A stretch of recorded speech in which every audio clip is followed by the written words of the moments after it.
pagi. Assalamualaikum warahmatullahi wabarakatuh. Kami dari kelompok 2 akan mempresentasikan mengenai Global Health Diplomacy dan Public Diplomacy. Anggota kelompok kami ada Amelia Algifari Sobirin, ada saya sendiri Anissa Syifa Kolbi, ada Hasyifa Bella Dona Abdullah, dan Fira Najwa.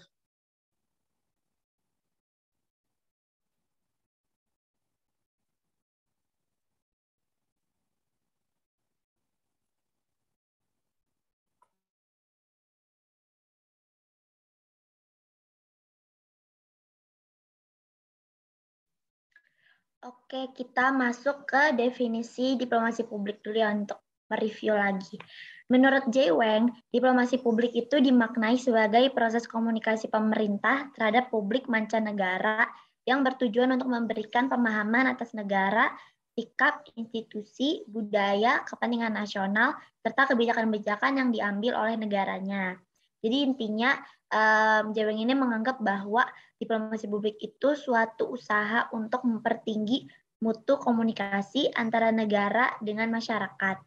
Nah, dampak yang ditimbulkan ini bisa meliputi bidang politik, ekonomi, sosial, hingga dalam pelaksanaannya tidak lagi dimonopoli oleh pemerintah.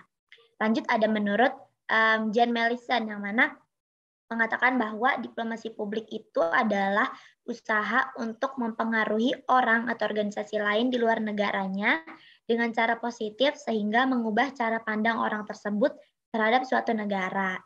Nah, berdasarkan kedua definisi yang sudah saya berikan, dapat dikatakan bahwa diplomasi publik berfungsi untuk mempromosikan kepentingan nasional melalui pemahaman, menginformasikan dan memengaruhi publik di luar negeri.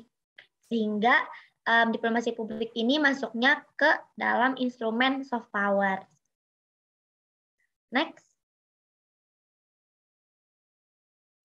Masuk ke apa itu global health diplomacy. Jadi global health diplomacy ini adalah suatu praktik di mana pemerintah dan aktor non-pemerintah berupaya bersama mengkoordinasikan solusi kebijakan global untuk meningkatkan kesehatan global. Jadi intinya seperti macam negosiasi antar pemerintah dan non-pemerintah yang membentuk dan mengelola lingkungan kebijakan global untuk kepentingan kesehatan, mengutamakan kemanusiaan gitu kan. Dan seperti diplomasi lainnya, saat ini diplomasi kesehatan juga dapat terjadi di berbagai tempat, baik formal maupun informal, dan pada berbagai tingkat otoritas.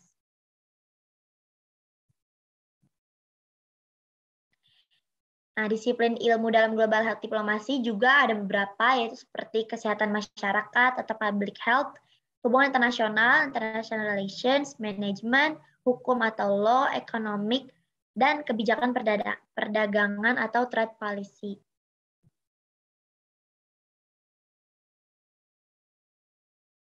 Oke, jadi selanjutnya itu mengapa global health diplomasi penting untuk dilakukan.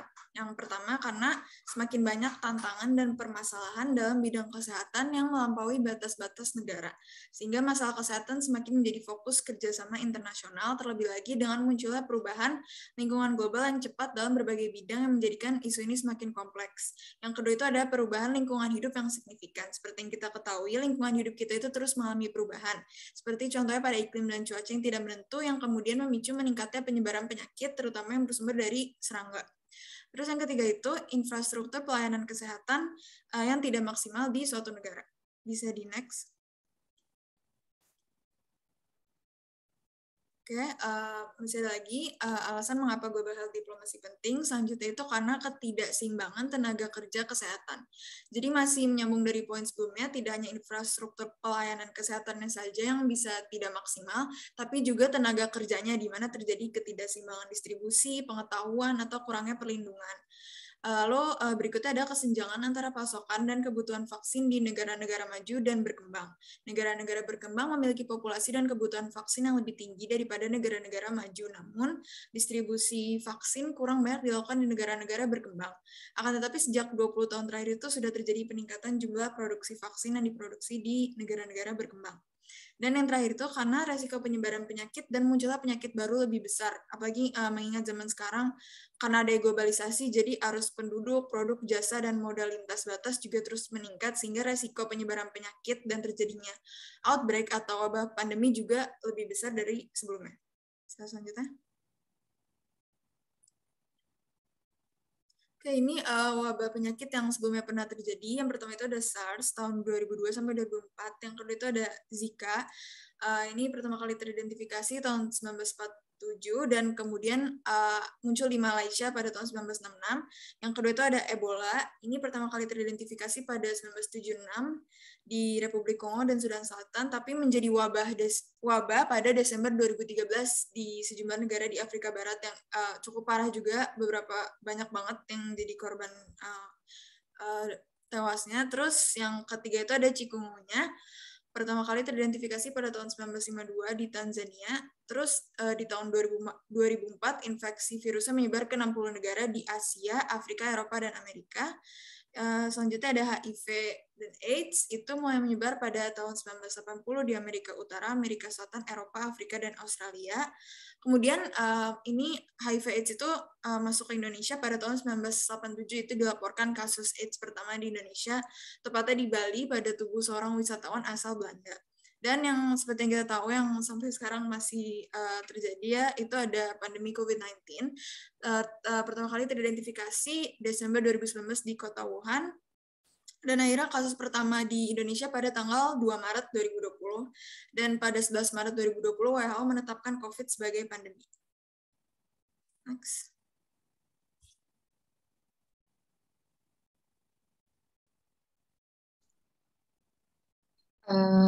Yang selanjutnya ada tujuan dari Global Health Diplomacy itu sendiri. Yang pertama ada sebagai instrumen untuk mendesak aktor negara maupun non-negara dalam menangani isu kesehatan global. Pada kasus tertentu, absennya aktor negara dalam menangani atau menanggapi sebuah isu memerlukan dorongan atau desakan dari aktor non-negara yang akan secara tidak langsung maupun secara langsung mempengaruhi situasi politik suatu negara. Pun sebaliknya, pada kasus tertentu dalam menghadapi suatu isu kesehatan global, aktor negara butuh mendesak aktor non-negara yang cenderung memiliki dana khusus dan expert dalam bidangnya dalam menangani ancaman kesehatan global. Nah, yang kedua ada tujuannya adalah untuk mengimprovisasi sistem kesehatan global dalam menghadapi frekuensi pertumbuhan ancaman kesehatan baik secara nasional maupun internasional. Jadi semakin intensnya ancaman kesehatan lintas negara membuat permasalahan kesehatan global ini tidak lagi dapat dianggap hanya sebagai domain kebijakan nasional. Yang ketiga ada tujuannya adalah untuk mencapai efektivitas dalam mengkoordinasikan upaya mengatasi ancaman kesehatan global. Jadi agar suatu upaya terlaksana dengan efektif, maka terdapat hal yang harus diselaraskan seperti halnya regulasi atau kebijakan pemerintah. Kemudian yang keempat ada pemerataan akses terhadap penanganan ancaman kesehatan global. Semakin bertambahnya jumlah masyarakat dunia, semakin tinggi pula intensitas perpindahan masyarakat lintas negara. Dengan demikian, persebaran ancaman kesehatan global juga akan mengalami peningkatan sehingga dibutuhkan upaya agar seluruh masyarakat yang terdampak mendapatkan penanganan yang tepat dan merata agar tidak ada kesenjangan penanganan untuk dapat juga mengatasi ancaman tersebut secara keseluruhan. Yang selanjutnya ada aktor-aktor dalam global health diplomacy. Yang pertama ada state actor, ya aktor negara atau yang kita tahu merupakan perwakilan resmi negara yang merepresentasikan pemerintah dan pergerakannya dibatasi oleh kepentingan nasional. Aktor negara diantaranya dapat presiden, wakil presiden, dan juga kementerian. Dalam global health diplomacy, ini mungkin lebih spesifiknya adalah Kemenlu dan Kementerian Kesehatan. Hingga perwakilan pemerintah lainnya yang ditugaskan secara resmi untuk mencapai suatu kepentingan kesehatan nasional. Kemudian, yang kedua, ada non-state actor atau aktor negara yang merupakan kelompok atau individu yang memiliki pengaruh untuk dapat berkontribusi dalam tujuan dari diplomasi kesehatan global itu sendiri. Yang termasuk aktor non-negara dalam diplomasi kesehatan global diantaranya adalah ada IGO, di sini contohnya ada Perserikatan Bangsa-Bangsa, ada WHO atau World Health Organization, ada ASEAN, ada juga Uni Eropa, dan lain-lain. Yang termasuk juga non-state actor, di sini ada NGO, di sini bisa berupa European Network for Smoking and Tobacco Prevention, ada FDI World Dental Federation, ada International Council of Nurses, ada World Medical Association, dan tentunya yang lain juga. Selanjutnya ada studi kasus. Kerjasama vaksin antara Indonesia dan Cina untuk melawan COVID-19. COVID-19 adalah penyakit yang disebabkan oleh jenis coronavirus baru, yaitu SARS-CoV-2. Virus yang sering disebut sebagai virus corona ini pertama kali dilaporkan di Wuhan, Cina, pada tanggal 31 Desember 2019. Indonesia termasuk salah satu negara yang terdampak oleh virus tersebut. Selanjutnya,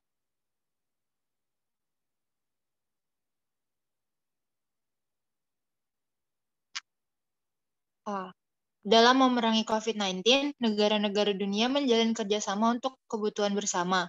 Beberapa pertemuan seperti KTT luar biasa G20 pada 26 Maret 2020 dan sebagainya diadakan untuk membahas dan mengatasi permasalahan global akibat COVID-19. Hal ini adalah bentuk dari first track diplomasi atau hubungan resmi pemerintah antar negara.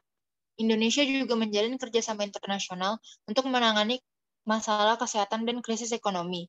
Indonesia mengikuti Forum International Coordination Group on COVID-19 atau ICGC untuk bekerja sama dalam pembuatan dan penyaluran vaksin. Salah satu pendekatan yang dilakukan Indonesia dalam diplomasi vaksin adalah dengan pendekatan bilateral.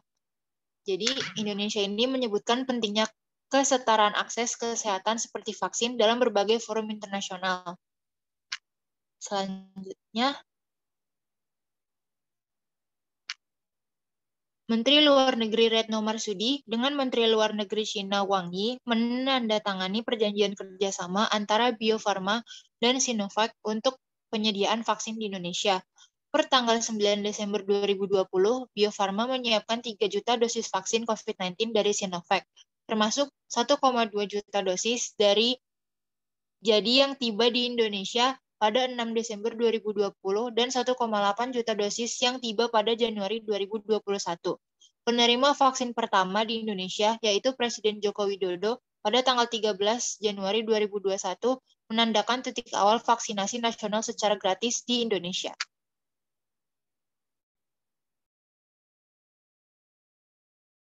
Baik, sekian presentasi dari kelompok kami. Terima kasih. Wassalamualaikum warahmatullahi wabarakatuh.